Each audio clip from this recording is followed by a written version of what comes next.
반갑습니다. 오늘 강의하기 전에 저의 어떤 약간 배경을 설명해야지만 제 강의를 이해할 수 있습니다. 저는 그 농촌에서 한 4년 동안 담임 목회를 하다가 도심교회 300명 교회 부임했는데 교회 분쟁이 있어서 100명 나가고 200명 성도를 데리고 지금 한 9년째 목회하고 있습니다. 코로나가 시작될 때 성전 건축이 시작되어 지금 성전 건축 중에 있는 교회이고 젊은 사람들이 많이 있는 교회입니다. PPT를 좀 띄워 주시겠습니까?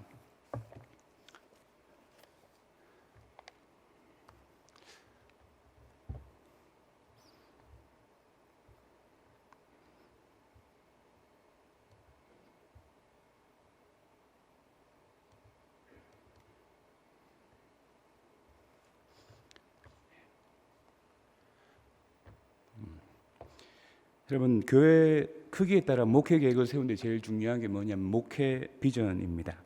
목회 비전이 분명하지 않으면 목회 계획이 나올 수가 없습니다. 존 맥스웰이 이야기한 대로 훌륭한 비전은 좋은 길잡이가 되어진다고 말했습니다. 목회를 잘할 수 있는 방법 중에 하나가 무엇이냐면 우리가 분명한 목회 철학과 목회 비전을 가지고 목양에 임해야 된다는 것입니다. 이 목회 비전은 크게 두 가지로 나누어집니다. 첫째는 일반적인 비전이 있습니다. 일반적인 비전이라는 것은 성경에서 말씀하시는 성경적 비전, 교회의 본질, 또 복음의 본질, 십자가 복음, 이것은 우리 목회자가 가져야 될 분명한 일반적인 비전입니다. 그리고 또 하나 필요한 비전이 뭐냐면 특별한 비전이 있습니다. 내가 지금 살고 있는 지역과 문화와 환경과 역사에 따라서 비전은 달라지는 거예요. 제가 농촌 지역에서 목회를 할 때는 제 목회 비전이 노인 목회에 대한 것이었습니다.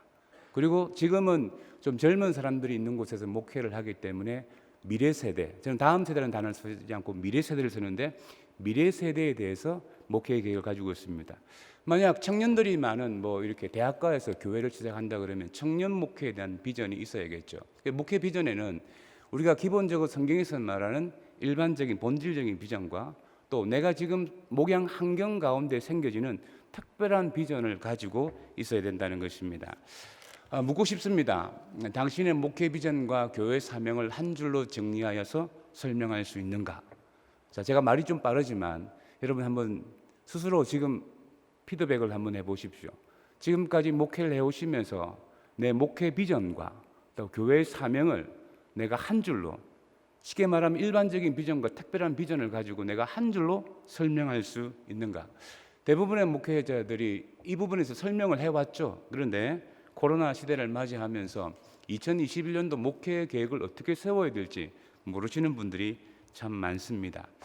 당신의 목회 비전과 교회 사명을 한 줄로 정리해서 설명할 수 있는가? 여기서 보면 제일 먼저 필요한 게 뭐냐면 일반적인 비전과 특별한 비전에서 이 비전 선언문이 필요해요.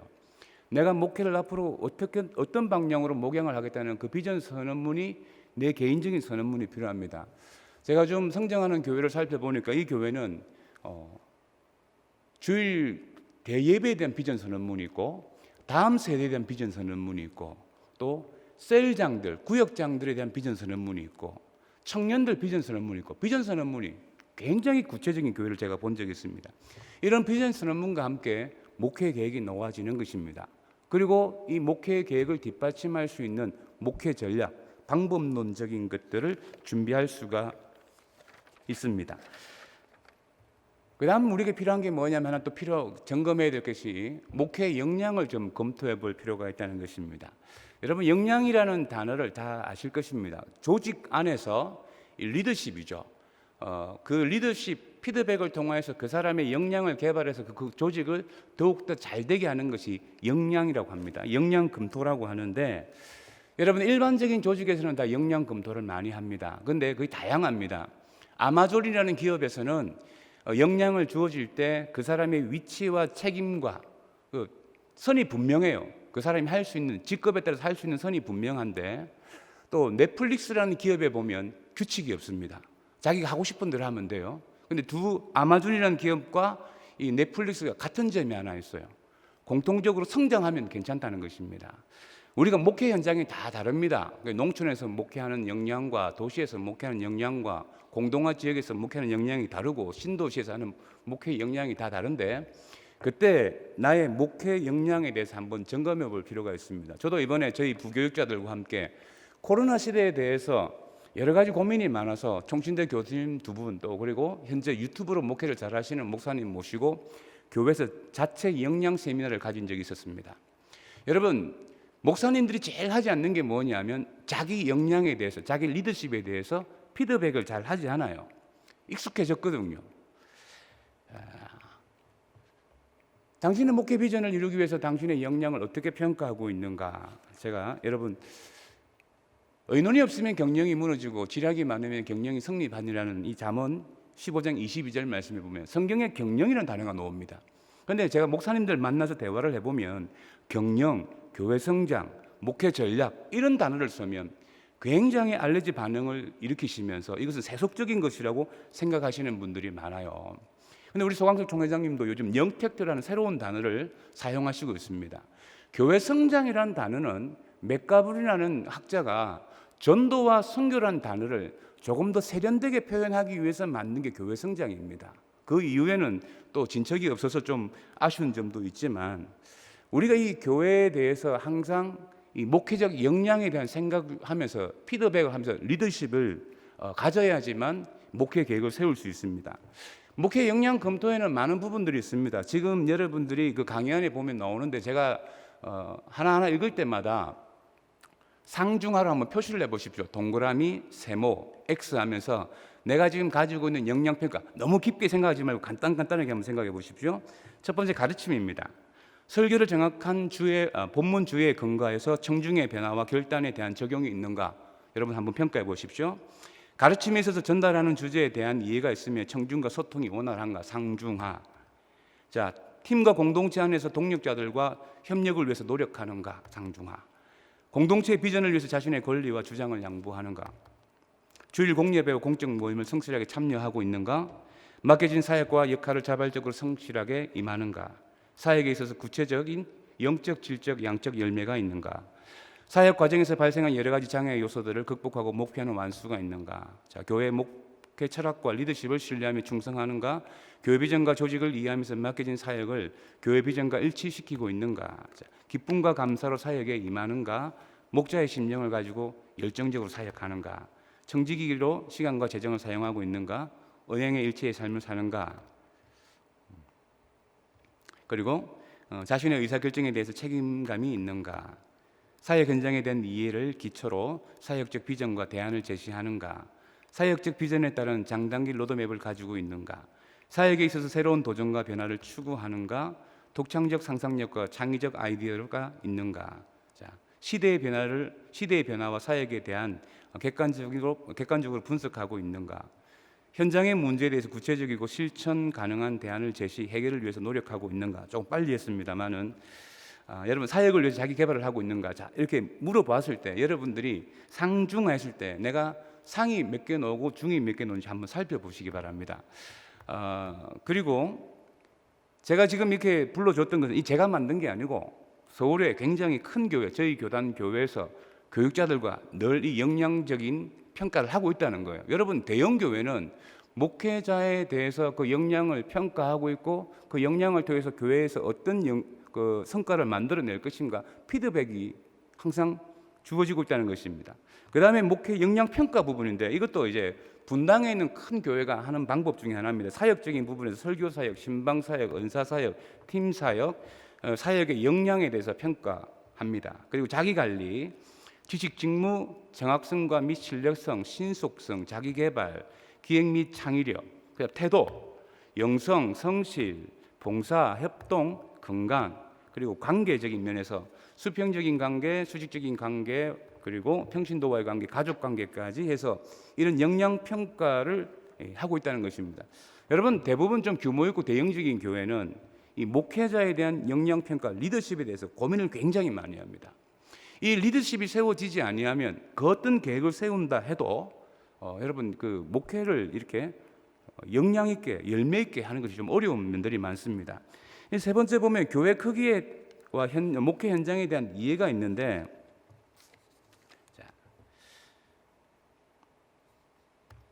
자, 제가 4가지 그림을 함께 올려놓고 이야기하겠습니다. 자, 여러분, 우리가 목회 계획을 세울 때 역량 검토가 제일 중요하다고 제가 강조하는데, 목회에 있어서 제일 중요한 게 뭐냐? 제가 신학교 다닐 때 많은 목사님들이 말씀과 기도에 전무해야지만 교회가 성장한다, 교회가 건강해진다 이렇게 말을 했습니다. 그 말씀 틀리지 않는 말씀이 저는 지금도 믿고 있습니다. 그러나 지금 제 아들 둘이도 목회를 하고 있는데요, 제가 저희 아들 2명한테는 이렇게 이야기를 하고 있습니다.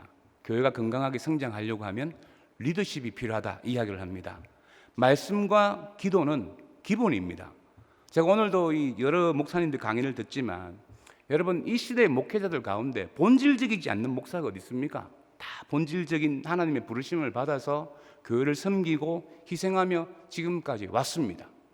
거기에 대해서 우리가 한치의 후회함도 없을 것입니다. 저도 20살 때 신학교에 들어와서 지금까지 하나님의 나라만 바라보면서 사역을 하고 있습니다. 여기에 대해서는 대형교회 목사님이든 개척교회 목사님, 저는 동일하다고 생각을 하고 선교사도 동일하다고 생각을 해요. 그런데 왜 목회 현장에서 성과가 다르냐는 것입니다. 그것은 리더십과 연결이 있습니다. 제일 먼저는 교회 크기죠. 많은 목회자들이 교회 크기에 대한 이해가 부족합니다. 이 교회 크기에 대한 이해가 충실해야지만 이 목회에 대해서 어느 정도 열매를 맺을 수가 있습니다. 제가 이 총신에서 그 논문을 쓸 때 제가 논문 프레임 중에 이런 프레임을 썼습니다. 교회 사이즈별로 전도주의를 어떻게 해야 되느냐, 이런 프레임을 가지고 논문을 썼는데, 이 논문을 가지고 그 다음에도 많은 분들이 그 프레임을 가져와서 논문 쓰신 분들이 많았어요. 교회 사이즈별로 제자 훈련은 어떻게 해야 되냐, 뭐 교회 사이즈별로 문화사역은 어떻게 해야 되냐, 그런 논문들이 많았습니다. 그러면서 제가 느낀 게 뭐냐면, 많은 목회 현장에서 제일 먼저 고민되어지는 게 뭐냐면 교회 크기에 대한 이해라는 것입니다.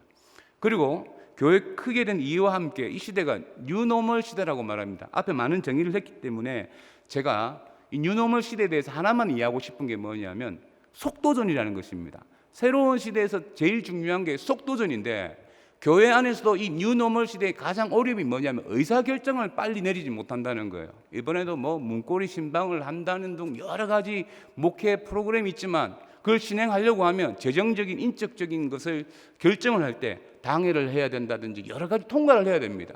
그래서 이 타이밍을 놓치는 경우가 많습니다.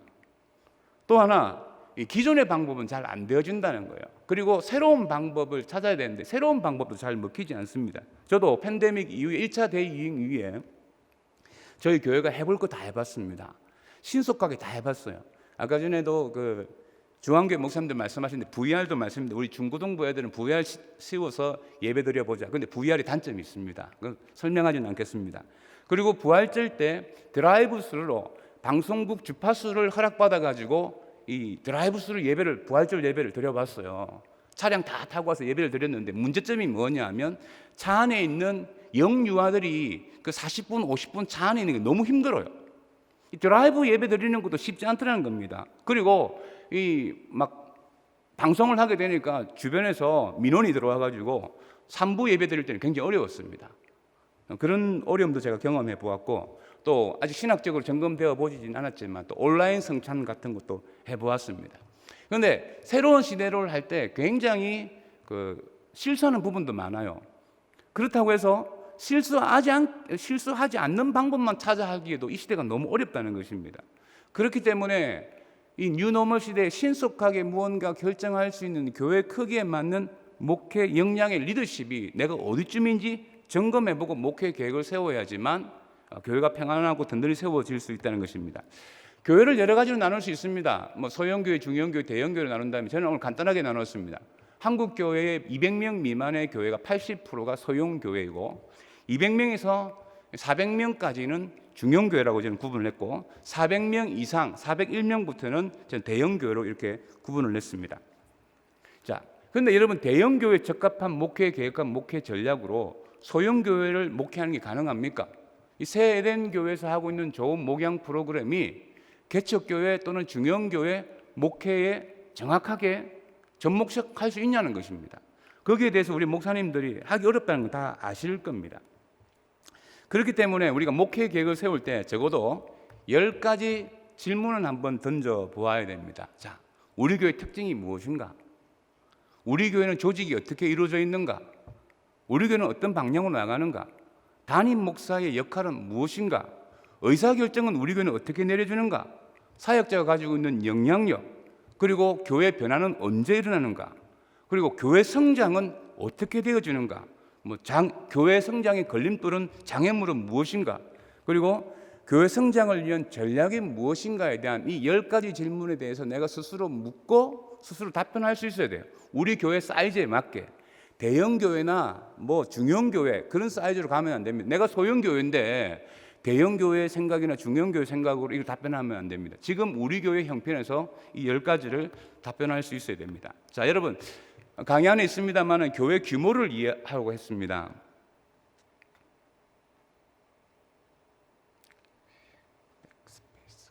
자, 죄송합니다. 자, 여러분 여기서 보면 교회 규모를 이야기하는데 제가 제일 작은 홈그룹 교회, 30명 미만의 교회와 메타 교회, 그러니까 이제 10,000명 이상의 교회의 공통점을 하나 설명해 드린다면 30명 미만의 교회는 그 주보와 30명 미만이 사용하는 교회 주보와 10,000명 이상 모이는 교회 주보가 똑같은 거 아십니까? 제가 개척교회를 섬길 때 주보가 간단했어요. B5 한 장에 예배 순서 딱 해서 광고해서 목사님이 그렇게 주보를 사용했는데 그때 제가 여의도 순복음교회 갔을 때 주보가 한 장이더라고요. 90년대였습니다. 온누리교회 갔는데 주보가 종이 한 장이었어요. 왜냐하면 교인들이 너무 많으니까 주보를 그렇게 고급지게 잘 출력할 수가 없었습니다. 여러분, 가장 작은 교회가 많이 모이면 이 가장 큰 교회가 되어집니다. 자, 그런데 우리 교회 크기는 어디에 속하느냐? 자, 소형 교회냐, 중형 교회냐, 대형 교회냐? 여러분 스스로 지금 다 이해하실 겁니다. 그러면서 우리 교회 질문 두 번째죠. 우리 교회는 어떤 특징을 지니고 있느냐는 것입니다. 자, 소형 교회는 다 관계 중심적입니다. 중형 교회는 교회가 프로그램 중심으로 돌아갑니다. 그죠? 제자훈련이나 어떤 전도 모임, 봉사 모임, 남전도, 여전도회 이런 프로그램 중심으로 돌아가고 대형 교회는 조직체 중심입니다. 전도국, 훈련국, 선교국, 국체제죠. 그런데 여러분이 교회 이 그림을 제가 설명할 시간이 많이 걸리는데 모든 대형 교회는 세대인 교회도 마찬가지일 거였어요. 소형 교회에서 시작해서 중형 교회를 지나 대형 교회가 되었습니다. 하루아침에 대형 교회가 되어진 데 없습니다. 그런데 왜 많은 교회들이 소형 교회를 거쳐서 중형 교회, 대형 교회를 가지 못하느냐 하면 그 가독이는 대부분 중형 교회에 있습니다. 중형 교회에서 유동성에서 교회가 안정적으로 잘 성장해서 401명이 넘어가면 대형 교회로 갈 수 있는 기회가 얻어지고요. 대부분이 중형 교회는 항상 프로그램에 대해서 위원회에서 결정을 할 때 그게 된 갈등의 문제로 교회가 좀 성장했다가 좀 내려가고 성장했다가 좀 내려가고 이런 패턴으로 가기 때문에 한국 교회 안에서 중형 교회가 가장 과도기가 많고 어려움이 많습니다. 자, 우리 교회는 어떻게 조직되어졌는가? 자, 소형 교회는 15명에서 200명으로 전체 교회 80%고 모든 사람을 아는 교회고 같은 식사 모임, 같은 교제를 할 수 있고 관계 중심입니다. 중형 교회는 200에서 400명으로 전체 교회 10%이며 일부만 압니다.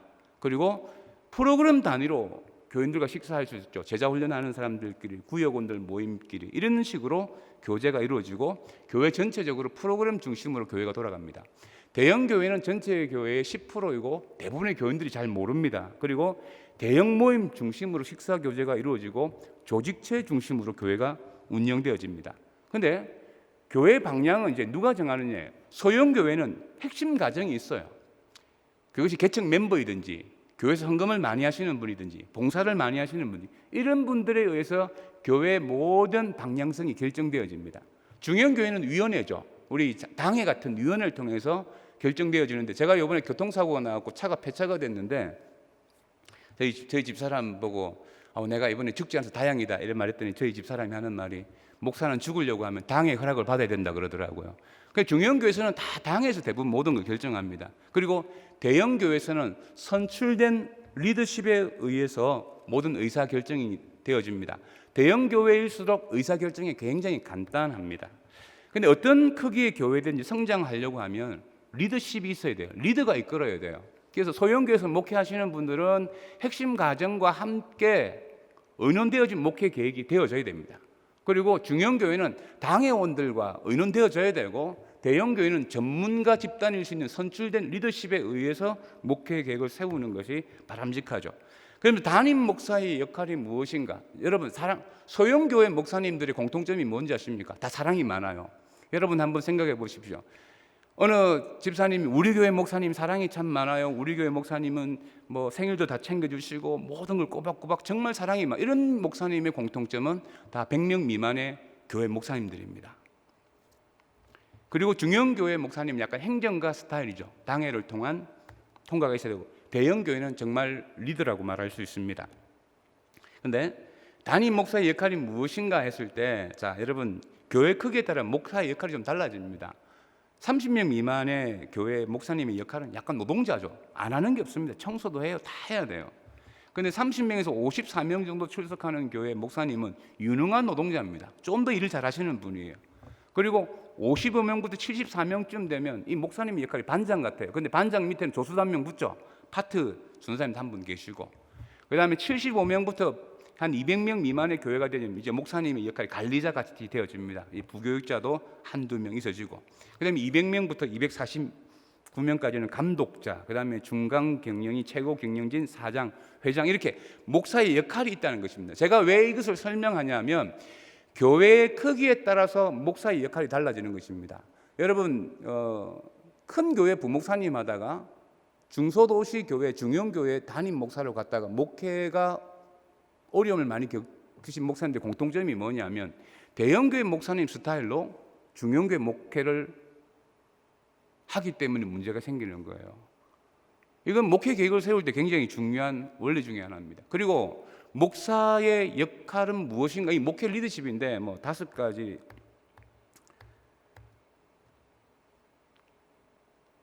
자, 7가지가 있지만 제가 제일 밑에 걸 1번과 7번만 설명하고 싶은 게, 팀은 좋은 리더를 필요로 한다. 그렇지 않으면 우왕좌왕하게 될 것이다.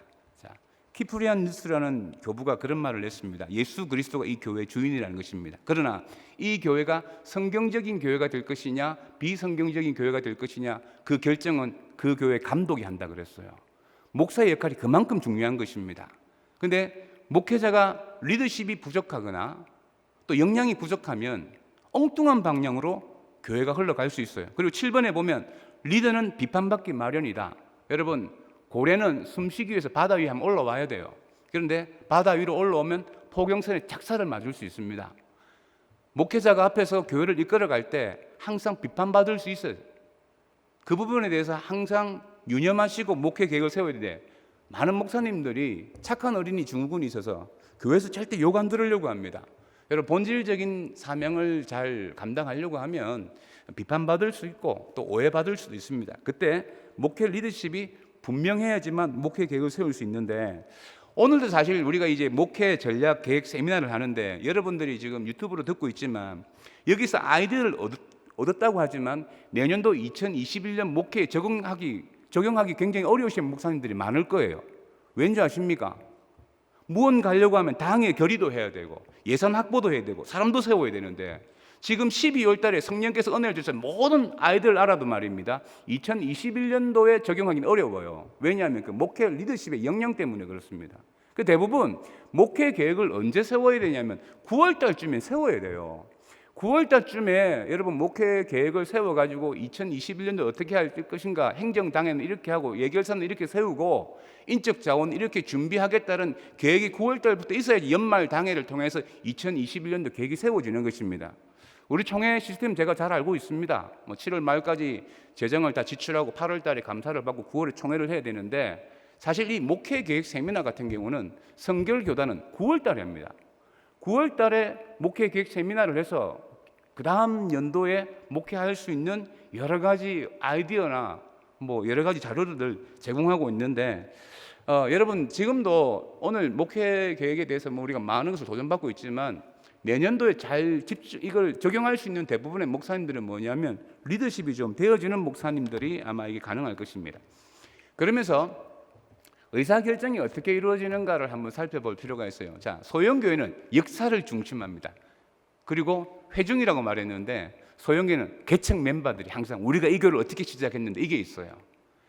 이 멤버들에서 교회 의사결정이 크게 이루어집니다. 중형교회는 필요에 의해서, 당에 의해서 결정되어집니다. 의사결정. 그리고 대형교회는 비전에 의해서, 사역과 팀 리더에 의해서 이루어지는데, 여러분 이것만 좀 이해해도 목회 계획을 세울 때 누구와 의논해야 될 것인지 이것만 잘 되어줘도 그 다음에 목회 계획을 진행하는 데는 굉장히 도움이 될 것입니다. 자, 사역의 구성에 끼치는 영향이 무엇인가? 자, 소형교회는 자비랑 목회고 단독 목회죠. 부교육자가 사실 잘 없습니다. 봉사는 간사 이렇게 세우기도 하고, 중형교회는 소수의 사역자가 있고 대형교회는 다수의 사역자가 있는데, 교회 사역은 적어도 150명 중에 한 명씩은 있어야 됩니다. 담임 목사님이 교회 전체 주일학교까지 합쳐서 150명이 넘어가면 한 명의 전임 사역자 정도는 둬야지만 교회가 조금 더 역량 있게 움직일 수 있습니다. 그러면서 8번째, 그럼 교회 변화가 언제 일어나냐는 것입니다.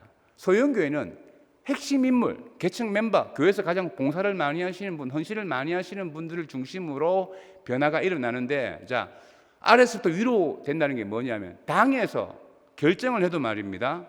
아래에서 위로 온다는 것은 교회 안에 이 역량 있는 계층 멤버나 봉사를 많이 하시는 분들에 의해서 의사결정과 변화가 일어나는 거예요. 그분들만 오케이 되면 그 다음을 갈 수 있죠.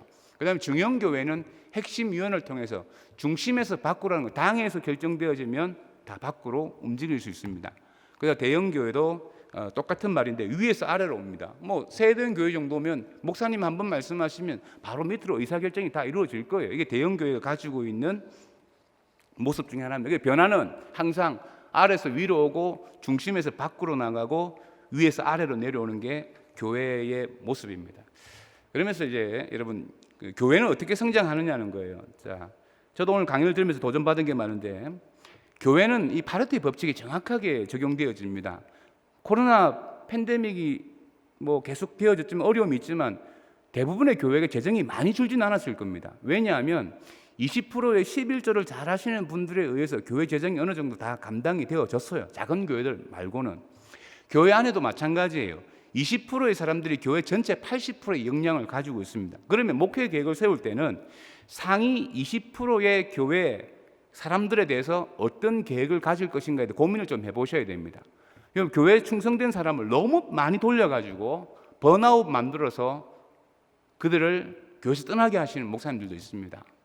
그리고 60%가 교회 15%의 그 성과를 가져오고 하위 20%가 교회 5%의 역량을 가져오고, 이 파레토의 법칙이 그대로 적용되어지는데, 그래서 교회 목회 계획을 세우실 때 교회의 20%가 교회 80% 영향력을 미치는 그분들에 대한 목회 계획이 좀 필요해요. 저도 이제 9년차에서 10년차 들어가면서 지금 저희 교회의 역량 20%의 핵심 교인들이 성장반, 제자반, 사역반 모든 훈련을 다 받았습니다. 뭐 또 전도 폭발도 받고요. 그래서 내년에는 리마인드 제자 훈련을 해서 한 15주 정도 프로그램으로 지금 제자 훈련의 개념과 좀 다른 뭐 이렇게 많이 나눌 수 있는, 쉐어할 수 있는 그런 프로그램, 또 실천할 수 있는 제자 훈련 프로그램을 준비하고 있습니다. 자, 그러면서 성장을 가로막는 장애물이 좀 있습니다. 자, 소형교회는 낮은 자존감이 있어요. 그리고 비효과적, 전도가 잘 되지 않습니다. 그리고 불충분한 프로그램.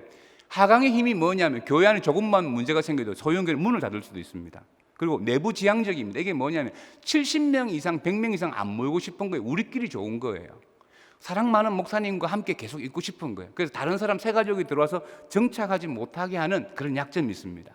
중형교회는 시설이 부족하고 사역자가 부족하고 재정이 부족하고 열악한 행정, 프로그램이 돌아가지만 열악한 행정이 있고, 복잡성이 뭐냐면 이게 교회가 프로그램 돌아가는데 환경이 부족하니까 굉장히 복잡한 게 많아요. 이때 사람들이 불만이 뭐냐면 단순했던 시절 좋아요. 야, 우리가 그때 한 100명 정도 예배 드릴 때는 이게 참 좋았는데 목사님하고 어디 가기도 했는데, 이런 것들에 대한 문제가 좀 발생합니다. 그리고 대형 교회는 정착의 어려움과 관료주의와 의사소통의 결여와 비전 상실, 돌봄의 한계가 있습니다. 대형 교회에 대해서는 제가 크게 말하지 않겠습니다. 자, 그러면서 목회 현장을 이해하고 목회 환경에 초점을 두라고 했는데, 자, 여러분, 목회 계획이 성장을 일으킬 수 없습니다. 제가 오늘 강조하고 싶은 게 이겁니다. 목회 계획이 성장을 일으킬 수가 없어요. 오늘 주한교회 목사님도 한주교회 목사님이죠. 김태원 목사님도 이런 말씀하잖아요. 참여한 사람만이 다시 예배가 회복되었을 때 교회 왔다고 그랬어요. 이 참여가 참 중요한데 성장이 일어날 수 있는 환경만 조성할 뿐입니다. 여러분, 목회 계획은 성장시킬 수 있는 게 아니고 성장할 수 있는 환경을 만드는 것이라고 이해를 좀 해주셨으면 좋겠는데, 자, 저희 교회의 영어 도서관 이야기를 제가 조금 해드리겠습니다. 저희 교회 오늘 그 유인물 안에 보면 영어 도서관 그 팜플렛이 있는데, 저희 교회는 영어 도서관이 있습니다. 화성시와 조인한 영어 도서관이 있고 단독 건물입니다. 이 건물 안에 뭐 영어 도서가 굉장히 많이 있습니다. 그런데 무슨 프로그램을 하느냐면 유초동부 불신자입니다. 유초동부 학생들이 저희 교회에 와서 이제 15주 영어 공부를 할 수 있습니다. 공부를 하는 방법은 유튜브나 선생님에 의해서 이제 1대1 아카데미를 공부를 해요. 근데 이 가르치는 선생님이 누구냐면 저희 교회 교인들이 없습니다. 중학생, 고등학생 가운데 사회봉사 점수를 얻어야 되는 학생들이 저희 교회 지원합니다. 아카데미 신생으로. 지원하면 저희 교회에서 그 아이들 앉혀놓고 4주간 교육을 해요. 교육을 하는 방법이 뭐냐면 강의안을 만드는 방법인데, 이게 코로나 오기 전의 이야기입니다. 모든 강의안은 유튜브로 만들었습니다. 유튜브로 만들어서 아이들에게 15분, 20분짜리 유튜브 틀어주고 영어 피드백하고 놀아주는 프로그램입니다. 물론 이 유초동부 아이들이 영어를 배우려고 하면 저희 원어민 목사님한테 인터뷰를 통과를 해야 됩니다. 수준이 좀 높죠. 어느 정도 영어가 돼야 돼요. 그렇게 되어지면 이 친구들은 자기들의 니드가 수용되어지고, 중고등부 학생들은 자기들이 봉사 점수를 얻게 되어집니다. 그것은 화성시에서 발행해 주는 건데, 우리 중등부 학생들 가운데 불신자입니다. 저희 교회 와서 유튜브로 아이들 영어 교사를 하고 봉사 점수를 얻어서 동탄 국제 영어학교인가 그걸로 다 진학을 하더라고요. 그리고 고등학생들도 대학을 진학하는 데 있어서 이 봉사 점수, 영어학교 선생, 이 봉사 점수 굉장히 도움이 되어지더라고요. 저희 교회가 이게 팬데믹 때문에 이게 지금은 잠시 문을, 화성시에서 조치를 해서 문을 닫고 있었는데 대기자가 200번이 넘어요. 자, 제가 뭘 이야기하냐면 저희 교회 영어 도서관은 제가 환경만 만들어줬습니다. 환경만 만들어주고 불신자가 와서 배우고 불신자가 가르쳐요. 그리고 1층은 카페로 되어져 있는데 그 데리고 온 부모들이 1층 카페에서 영어 수업이 마칠 때까지 기다립니다. 그러면 저희 교회에서 전도대들이 아주 인격적인 방법으로 전도로 접근하고, 왜냐하면 한 번 등록하면 15주는 교회 오기 때문에 15주 안에 관계적 매뉴얼을 통해서 그들과 친숙해짐으로 교회를 소개하기도 하고 또 복음을 전하기도 하는 방법을 사용합니다. 여러분, 제가 왜 이 이야기를 하냐면 많은 목사님들이 이제 유튜브 시대 때 영상 설교 막 이렇게 이야기하는데, 자, 유튜브에서 많이 강조하는 게 뭡니까? 컨텐츠가 중요하다 그러잖아요. 그런데 제가 보는 입장이에요. 이거는 컨텐츠를 만들어낼 수 있는 사람은 평범한 사람이 아니에요. 컨텐츠를 만들 수 있는 목사님은 벌써 평범한 목사님이 아닙니다. 저도 컨텐츠를 만들 수 있는 목사가 아닙니다. 목회자들 가운데 그런 은사를 가지고 있으신 분들이 없어요. 목회자는 목회 개혁 가운데 그 환경을 조성해 준다라는 기본적인 마인드를 가져야지만 목회 계획이 세워지는 것입니다. 그래서 어떻게든 참여할 수 있는 분위기를 만드는 게 좋고, 그 다음에 소형교회가 이제 목회 계획을 세울 때 제일 먼저 중심할 게 목회 의식을 새롭게 하라. 그래서 소형교회에서 목회하실 때는 교회 본질을 많이 강조해야 돼요. 교회의 영광을 강조해야 돼요. 이 설교를 통해서 교인들에게 목회 의식, 목회자도 마찬가지고 이 피해의식을 느끼면 안 됩니다. 작은 교회 목사님에서 굉장히 피해의식이 많고 대형 교회에 대해서 적대적이고 비난적인데 그런 태도를 버리셔야 돼요. 그리고 두 번째는 새로운 사역을 시작해야 돼요. 제자훈련 잘하는 교회 옆에서 내가 개척을 해서 제자훈련 하겠다고 생각하면 그거 어리석은 생각입니다. 큰 교회가 하지 않는 새로운 사역을 추구하고, 그 다음에 평신도 전도 훈련이라고 하는데, 이것은 소형 교회는 전도가 되어지려고 하면 목사님이 모범을 보여야 돼요. 목사님이 전도를 할 수 있어야지만 평신도가 전도할 수 있어요. 대형 교회에서 목사님이 대각성 전도 집회에서 전도를 이끄는 방법하고 소형교회에서 목사님이 평신도를 전도 훈련을 시키는 방법이 달라요. 소형교회는 목사님이 모델 되어져야 되고 딱 이게 뭡니까? 조교처럼 자기가 본을 보여서 전도주일날 적게 와도 목사님이 전도한 사람이 제일 앞에 앉아 있을 수 있는 그런 모습이 있어야지만 전도가 되어집니다. 그리고 승리를 자축하라는 것인데 소형교회는 좋은 일이 있으면 그것을 계속 확대해서 갈 필요가 있습니다. 영통에 있는 하하교회라는 교회가 있는데 이 교회 목사님은 개척해서 지금 이제 한 교회 건축을 하고 계신 분이 목회를 굉장히 잘하시는데 제가 그분과 인터뷰하면서 느낀 게 뭐냐면 교회 세 가족이 한 번 오면 그 주일날 환영식을 한 4번 정도 한대요. 자, 본 예배 때 한 번 하고 그 다음에 끝나고 세 가족 한용실에서 또 한 번 하고 밥 먹기 전에 한 번 하고 또 담임 목사하고 또 만나 또 한 번 하고 그러니까 꽃을 주더라도 4번 주고 작은 교회일수록 이 좋은 일이 있으면 그것을 확대 해석해서 교인들의 마음에 긍정적인 태도를 주는 것이 교인들의 자긍심을 가질 수 있습니다. 이게 목회 계획에 필요하고요. 그리고 새로운 모임, 새로운 반을 시작하라는 것은 셀 모임도 여러 가지를 만드셔야 됩니다. 여러 가지 셀 모임을 자꾸 만드시고 취미 셀 모임도 만드셔야지만 이 소형교회가 중형교회로 갈 수 있습니다. 그 다음에 중형교회는 자기만의 정체성을 만들라. 저희 교회가 200명, 300명, 400명대예요.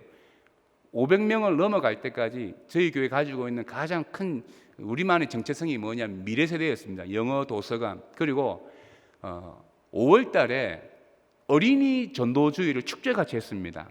근데 5월 달에 보십시오. 제가 있는 곳에는 삼성이 있어요. 어린이 5월 5일 날 행사를 하면 같이 하면 이게 비교가 안 됩니다. 저희들은 삼성에서 5월 5일 날 수원시에서 5월 5일 날 행사를 다 끝나고 나면 5월 마지막 쯤에 어린이 축제를 굉장히 크게 했습니다. 그래서 어린이 축제를 지금 한 4, 5년 때 제가 한 걸로 기억하는데 저희 교회가 가지고 있는 미래 세대에 대한 이 정체성을 계속 교인들에게 강조했습니다. 그 사역자를 늘려라. 중형교회일수록 사역자 늘리셔야 됩니다. 사역자 늘리는 방법 간단합니다. 담임 목사 사례 동결하고 부교육자 계속 늘리면 됩니다.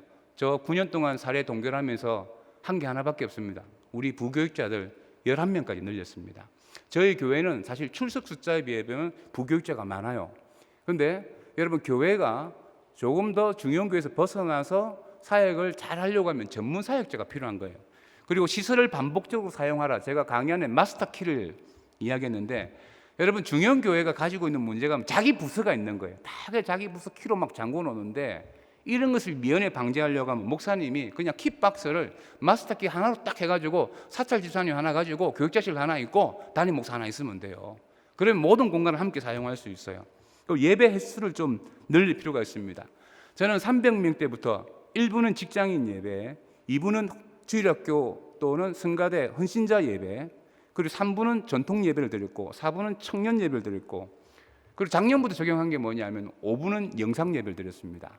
제가 3부 예배 설교한 것을 5부에 사회자와 뭐 이런 건 다 오프라인으로 하되 설교만 온라인으로 하기로 했는데 이번에 코로나 사태로 잠정 중단하고 있습니다. 그리고 6번에 장기 계획을 세울 필요가 있습니다. 중형교회는 무조건 장기 계획이 필요합니다. 앞으로 우리 교회는 어떻게 간다, 뭐 해외에 선교사를 몇 명 보낸다, 이런 구체적인 마스터 플랜이 목회 계획 가운데 나오셔야 됩니다. 그리고 사역자의 질을 높이셔야 됩니다. 대형교회는 제가 이야기하지 않겠습니다. 저에게 주어진 시간이 얼마 남지 않아서 목회 계획과 균형을 점검하라고 했는데 나무물통의 법칙을 한번 보십시오. 이 나무물통에 물을 부으면 제일 밑에 이제 물이 흘러내리죠. 우리가 교회에서 보면 5가지 기둥이 있지 않습니까? 그 5가지 기둥에 대해서 물론 설교를 잘해도 교회가 성장하기도 하고요. 뭐 지역 아동센터를 해도 교회가 성장하기도 하고 뭐 특수사역을 해서 교회가 성장하기도 합니다만은 그러나 교회가 건강하게 성장하려고 하면 교회 인적 자원을 20, 20, 20, 20으로 예배, 교제, 훈련, 봉사, 전도로 이렇게 나누시면 안 돼요. 여러분 인풋이 아웃풋을 그대로 놓는 게 아니라 내가 이거 예배에 20% 넣었다고 해서 예배에 20% 결과가 나오는 게 아닙니다. 제가 경험해 보면 예배는 20%에 집중을 하면 인적 자원, 물적 자원 뭐 다 모든 걸 지원하면 그 영향력은 한 30% 나오더라고요. 교제 같은 경우는 20% 넣으면 60%의 효과가 나옵니다. 야외를 가고 이렇게 하면 훈련도 20% 지원하면 30%의 그게 나와요. 그런데 여러분 그 봉사도 그렇고 근데 전도는 20% 집중하면 5%밖에 나오지 않습니다. 그래서 여러분 교회 목회 계획을 세우실 때 제일 많이 중심 있게 70%를 전도에 집중하셔야지만 균형 있게 교회가 성장할 수 있습니다. 제가 여러분 너무 미숙해가지고 전달하는데 좀 부족함이 있었습니다. 그 다음에 강의 안에 보면 교회의 전도주일에 대해서 제가 행사 광고를 해놨는데 강연을 치러 놓았는데 여러분들 이 자료가 필요하신 분들, 듣기를 원하시는 분은 부목사님 저한테 보내지 마시고 담임 목사님 찾아오면 제가 성실히 가르쳐 드리겠습니다. 부목사님 보내오셔도 제가 암만 설명을 잘 해줘도 리더십이 없는 목사님은 듣고 가도 이게 아무런 결과가 없습니다. 그래서 혹시 전도주일, 전도하는 방법을 아시고 싶으신 분은 제 개인적으로 연락하면 제가 성실히 잘 숨기도록 하겠습니다. 부족한 강의 들어주셔서 감사합니다.